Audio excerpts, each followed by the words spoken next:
Hi everyone, my name is Theo and this is project 2.9, Unpacked, the 595 shift register. On the screen in front is a 4-bit data register built completely from 3904 NPN transistors. It recreates the basic functions of a 74HC595 shift register that you'll find in a lot of electronic projects. Today I'm gonna deconstruct this into my own version from scratch using basic transistors to understand exactly how it works. The heart of the circuit is something called data latch, like a digital memory cell that can remember one bit, either a 0 or a 1. A data latch has two inputs, D for data and enable for control. With one output cue, the enable input is high, the latch becomes transparent, meaning the output follows the data input.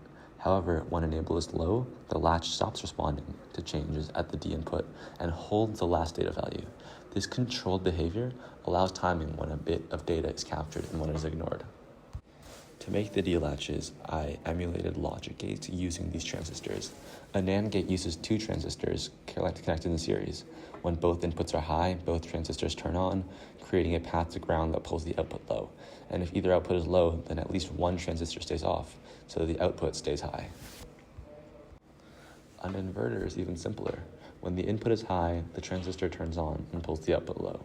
When the input is low, the transistor stays off and a resistor pulls the output high. This flips the signal from 0 to 1 or 1 to 0. Our 4-bit register uses 4 identical data latches. Each latch needs 4 NAND gates and 2 inverters. The core of each latch is 2 NAND gates connected in a feedback loop. This creates what is called an SR latch. It has 2 stable states that can flip between a soaring 0 and 1. 2 more NAND gates act as steering logic. They take the data input and the enable signal and decide whether to set the latch to 1 or reset it to 0. When enable is low, these gates are disabled and the latch just holds whatever it had before. The inverters serve 2 jobs. One creates the opposite of the data input that we need for the logic, and the other one at the end fixes the output polarity so it matches what we actually stored. Let me show you how this works.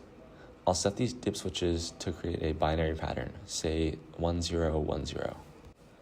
Right now, the yellow LEDs show what's stored in memory, even though I just changed the switches.